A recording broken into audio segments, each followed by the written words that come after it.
بسم اللہ الرحمن الرحیم۔ عالم اسلامی میں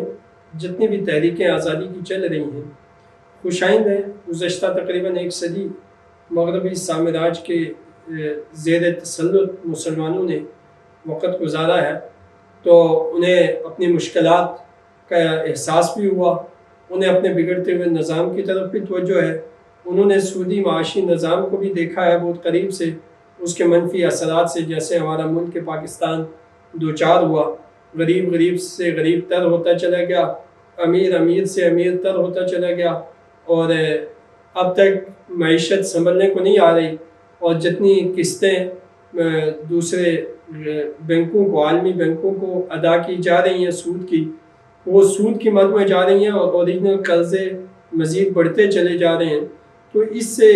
جو نوجوانوں میں دکھ اور درد کی فضا ہے وہ بھی ہمارے سامنے ہے۔ پھر جو بے حیائی کی فضا چلی ہے، اس سے جو معاشرت پہ منفی اثرات پڑے ہیں، اس کو بھی نوجوان بڑے دکھ درد سے دیکھ رہے ہیں۔ لہٰذا اس حوالے سے یہ صدی بڑی اہم ہے کہ جس میں اب آزادی کی تحریکیں اور مغربیت سے کنارہ کشی اور مسلمانوں کے ایک آزاد نظام کی تلاش میں نوجوان نکلے ہیں۔ لیکن اس راستے میں چونکہ بہت دفعہ دنیا میں ایسے ہوا کہ تحریکیں اٹھی، قربانیاں بھی ہوئی، لوگوں نے جانیں بھی دی، لیکن کامیاب وہ تحریکیں اپنی منزل مقصود تک دنیا میں نہیں پہنچ سکی۔ گو کہ اس کے افراد کی قربانیاں رائے گاہ نہیں جائیں گی۔ اللہ کے راستے میں دی ہوئی قربانیوں کی اللہ کے ہاں قدردانی ہے، لیکن ہمیں اپنی جد و جہد میں غلامی اور آزادی کا کنسپٹ کلیئر کر لینا چاہیے۔ ہم غلامی اسے سمجھتے ہیں کہ اللہ کے علاوہ کوئی عام انسان جیسے ہم انسان ہیں، دیگر معاشرے میں موجود انسان، وہ قانون سازیاں کریں اور ہمارے اوپر مسلط کریں، یا وہ کوئی نظریہ اور فکر دیں اور ہم اس کو پھیلائیں اور اس کے نعرے ماریں، ہم اسے غلامی سمجھتے ہیں۔ ہمارے نزدیک آزادی اس کا نام ہے کہ صرف اور صرف اللہ رب العزت کی اور اللہ کے نبی صلی اللہ علیہ وسلم کی فرما برداری، اللہ رب العزت کے احکامات ہوں، نبی کریم صلی اللہ علیہ وسلم کے طریقے ہوں، اور ہم اس کی غلامی کریں اور ہم اس کے مطابق چلیں۔ باقی اس زمین کے اوپر کوئی انسان اس قابل نہیں ہے کہ وہ ہمیں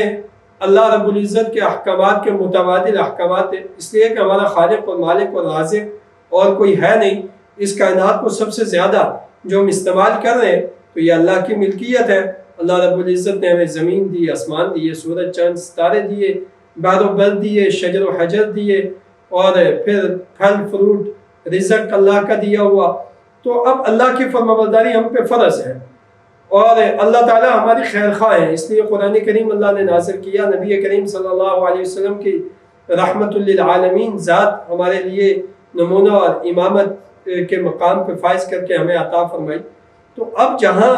ہم آزادی کی تحریکیں ڈھونڈ رہے ہیں، تو ہم آزادی کی طرف جو سفر کرنا چاہتے ہیں، ہمارے پاس اسلام کا دیا ہوا کانسیپٹ کلیئر ہونا چاہیے۔ سیدنا عمر فاروق رضی اللہ تعالی عنہ نے اپنے ایک مقرر گورنر کے بیٹے نے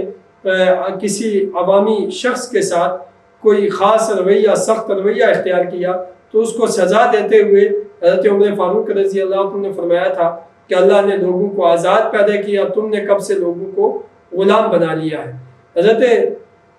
غالباً عامر ابن ربیعہ تھے، یا ایک صحابی رسول ہو سکتا ہے کہ دوسرے تھے، اور وہ کیسر کے دربار میں گئے تو انہوں نے اپنا تعارف یوں کروایا کہ ہم بندوں کی بندگی اور عبادت سے نکال کے اللہ کی فرمانبرداری کی طرف نکالنے کے لیے، آزاد کرانے کے لیے ہم آئے ہیں۔